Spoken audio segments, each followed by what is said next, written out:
Corsino, who was a finalist in 2021, said some of his fellow contestants believed they were going to get a lot of business from appearing on the baking competition show, but soon received a reality check.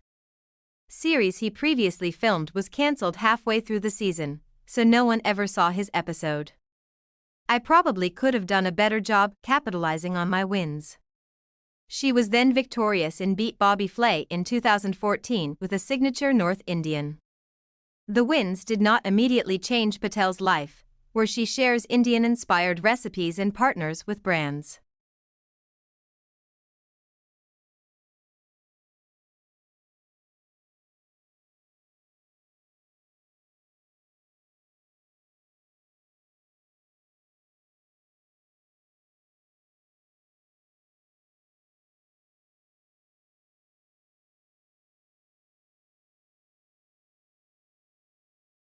Being really mindful about cultivating your brand with the exposure is really important, who later used her background in corporate marketing to approach companies for collaborations and partnerships, which examines how culinary culture became part of pop culture, said that television appearances can strengthen a professional chef's branding and public relations, but that the experience is often different for non-professional chefs who may be expecting to find. Former cooking competitors are quick to dispel myths about their appearances on popular shows.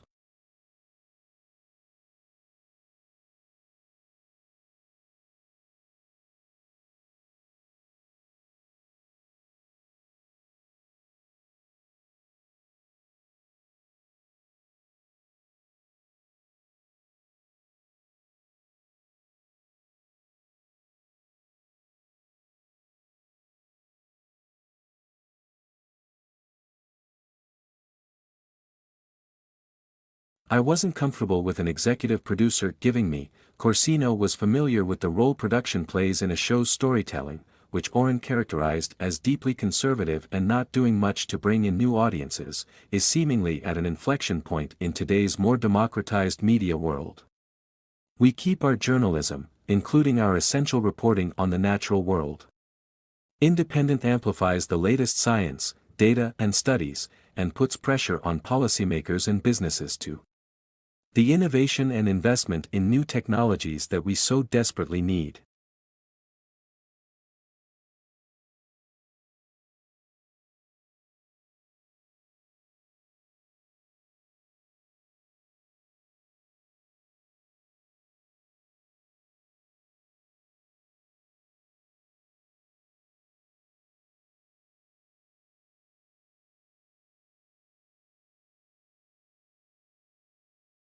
Many organizations are concerned their data will be leaked, not only unintentionally training OpenAI algorithms with sensitive information, but also potentially surfacing corporate secrets to competitors' prompts, says Simon Johnson, head of the Global Economics and Management Group.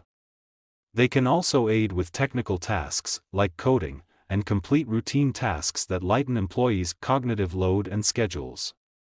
Whether the technology is explicitly banned, highly frowned upon, or giving some workers a covert leg up, intended to be long-term or permanent.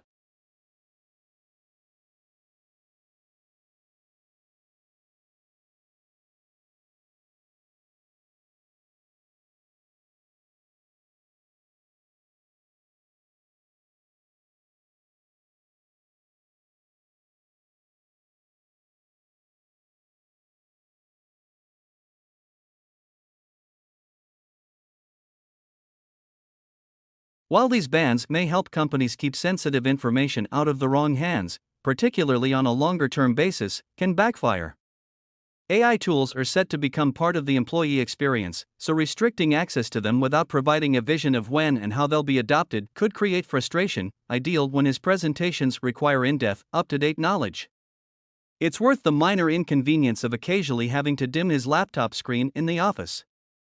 The phenomenon is a natural result of the perceived instant gratification.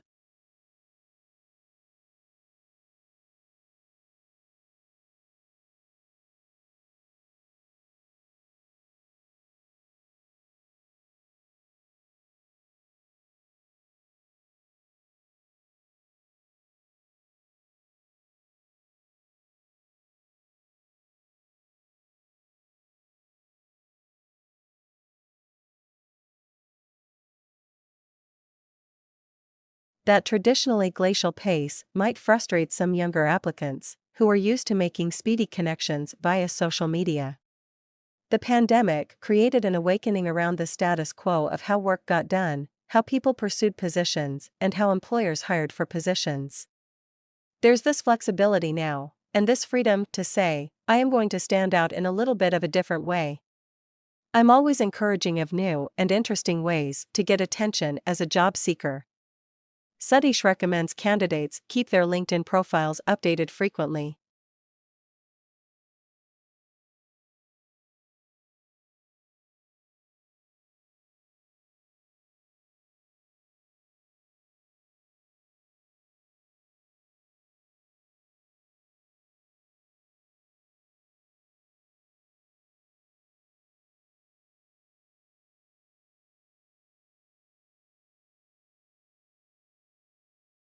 Which is typically underfunded and has suffered badly since the COVID pandemic. Even Joe Biden's administration, which has talked of reconnecting communities and acting on climate change, is enthusiastically pushing hundreds of billions of dollars to building new highways. Driving to places is so established as a basic norm that deviation from it can seem not only strange, as evidenced by a lack of pedestrian infrastructure. Some U.S. billionaires have dreams of creating new utopian cities that have such elements: large suburban home with an enormous car in the driveway.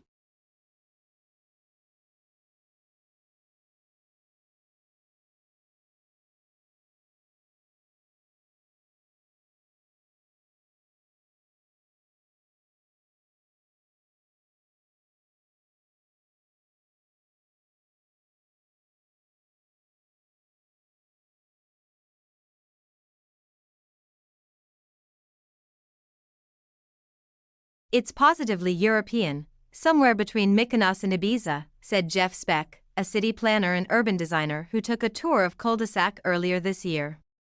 It is amazing how much the urbanism improves, both in terms of experience and efficiency, when you don't need to store automobiles. Over the past century, huge highways have been plowed through the heart of U.S. cities, obliterating and dislocating communities disproportionately those of color, leaving behind a stew of air pollution, laws that not only separate residential from commercial developments.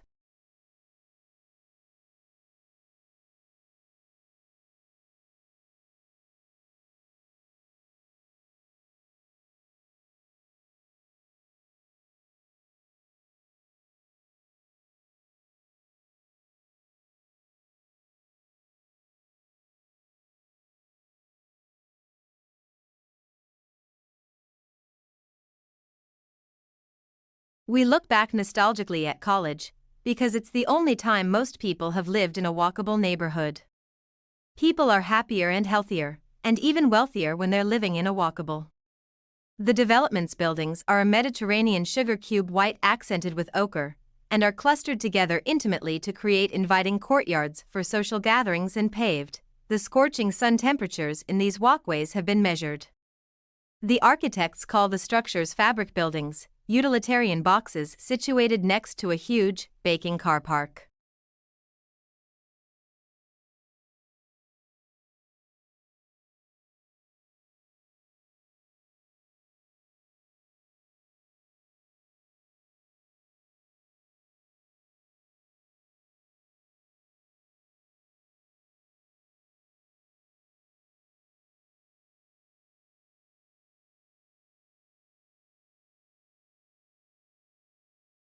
Residents are provided no parking for cars and are encouraged to get rid of them.